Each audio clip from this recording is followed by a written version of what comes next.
Hi, Nicole. It's Leah from Occupational Therapy. Can I come in? Sure. Great.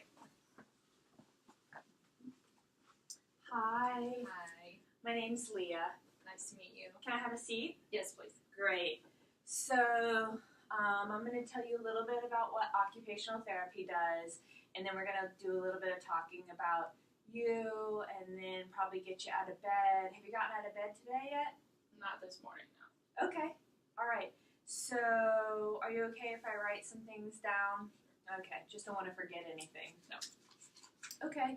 So, occupational therapy's role is to get to know you, to understand your feelings, and to discuss different things about you particularly, to understand how your body works, see if you have any limitations, see how your energy level is doing.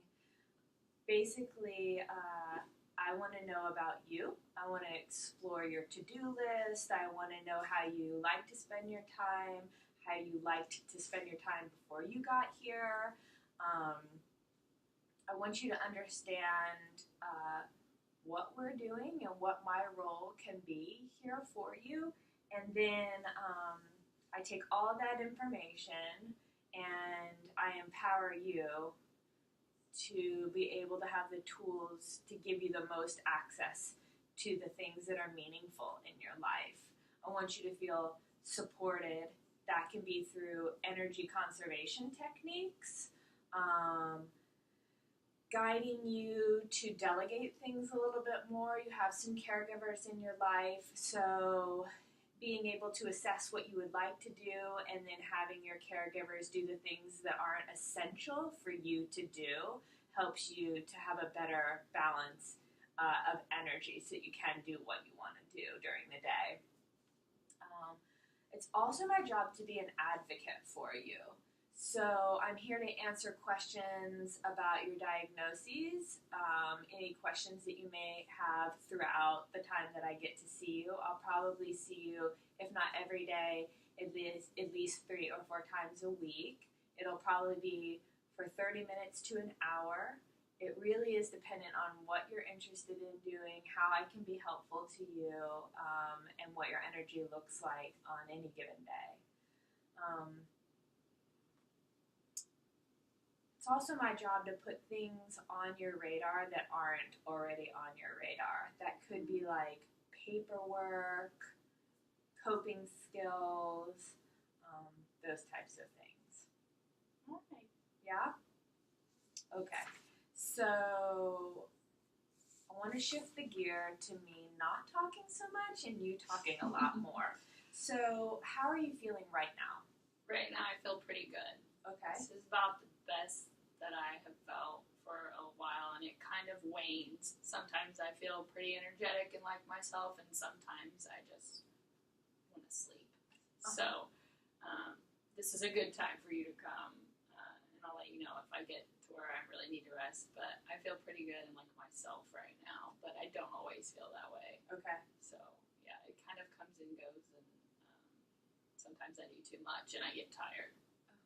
So that's good awareness. It's good to know. You sound like you are going to be proactive in letting us know how you're feeling. That's really important. It allows us to support you better.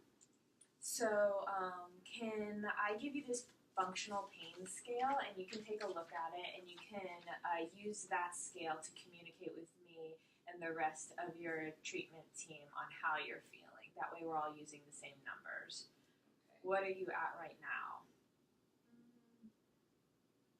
I feel like I'm a 1.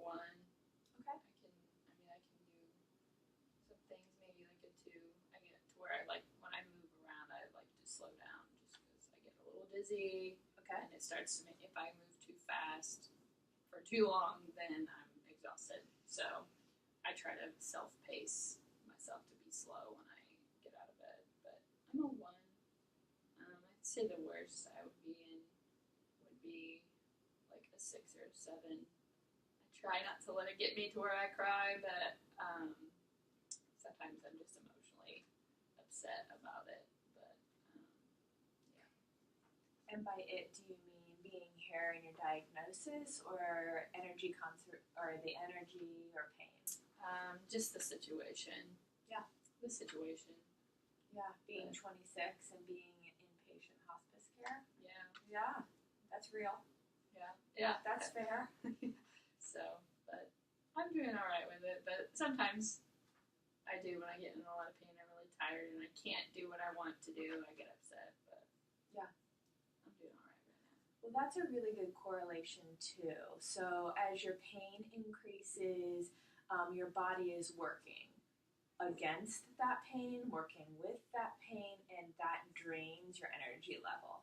So you'll notice with your medications that there will be times, like maybe you're watching a movie and it's totally okay for you to be sedated and you want your meds right then. But you mentioned that you do like to do things and get out of bed. And so on those days, we can work with your medication management to where you're not so tired, but that you get your meds right after you get back into bed. And then everybody's different, but I suggest not going over a 4, because at a 4, it's not a dominant thought. At a 5, it's almost like you're pushing through something, which can begin to rob you of energy. Yeah. So if your 1 changes throughout this session, let me know. Okay. Okay? I'll do that. Okay. Thank you. Yeah, for sure. So tell me about the people in your life right now. I have my mom and my boyfriend. I used to be in grad school, and I like to coach gymnastics, but I've had horses my whole life, so I had a lot of things I did, but the main people, besides like casual relationships, is my mom and my boyfriend, and they're both working right now, so they usually come in the evening, but those are my 2 staples right now that come and support me the most. But occasional friends come from far away, but mainly my mom and my boyfriend. Okay, and that happens more in the evening. In the evening. Okay. Yeah. And so you mentioned that you were a student before you came here, and a coach, and a gymnast, and you also did horses as well. What did you coach? I coached pole vault at Indiana State, and then I coached gymnastics occasionally. I helped out with that. So I've always done a lot of physical activity, and I pole vaulted in college and stuff. But yeah, so I've coached a lot. So I have some athletes, but a lot of them are really young, so they kind of get more upset when they come in here than they are because they're taking in what's going on. So it doesn't always help my mood when they come, but I want to see them, so it's kind of a tug of war. Right. It's like what works for you, and also being of service to people in your life as well. It's a balance.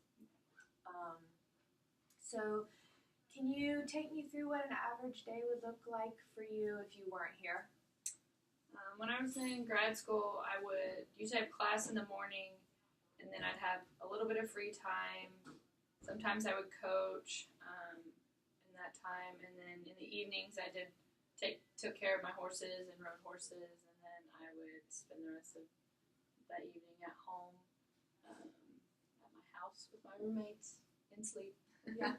So it was busy, very busy, but I felt tired a lot. Sometimes after class I would sleep for like 2 hours or so and have some time to myself, and then get up and do other things. So some good self-care. Mm-hmm.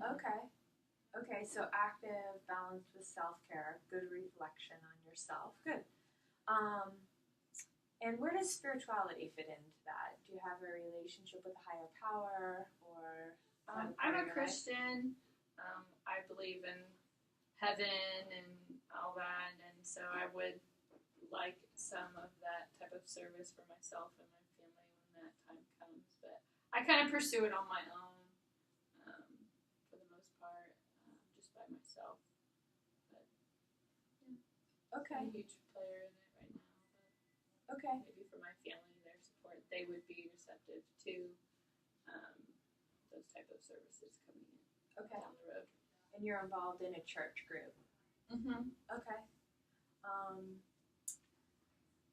Is there anything else you kind of want me to know right now? Concerns, goals, thoughts? would like to spend as much time like doing normal things as I can. If I can go outside, I would like to. I'd like to like get dressed and feel like I'm not just sitting in a hospital bed in a hospital gown. Sit in a chair if energy permits. Maybe do my hair and makeup toward the evening when I know people are going to be coming to see me. I'd like to look presentable. Yeah. But my grandma used to call it putting on her face. Yeah, put on my face. Yeah. But maybe I don't care as much about it before lunch. Okay. And just kind of trying to take time to have the energy when they get here to set that up would be good. Great. Sometimes I do too much trying to get ready and I'm tired. I don't have to take a shower every day. I can do a bed bath. That's not huge. When I want to wash my hair, I'll let them know. But I'd like to have the energy to interact with my family and loved ones more. Okay. That gives me a good idea of what's important to you. As things arise, let me know, okay? Okay. So maybe do next part of just physical assessment. So I'm going to wash my hands and put on some gloves. And then I'm going to get you to sit up and come to the edge of the bed. And we'll do a little range of motion and test your muscles a little bit.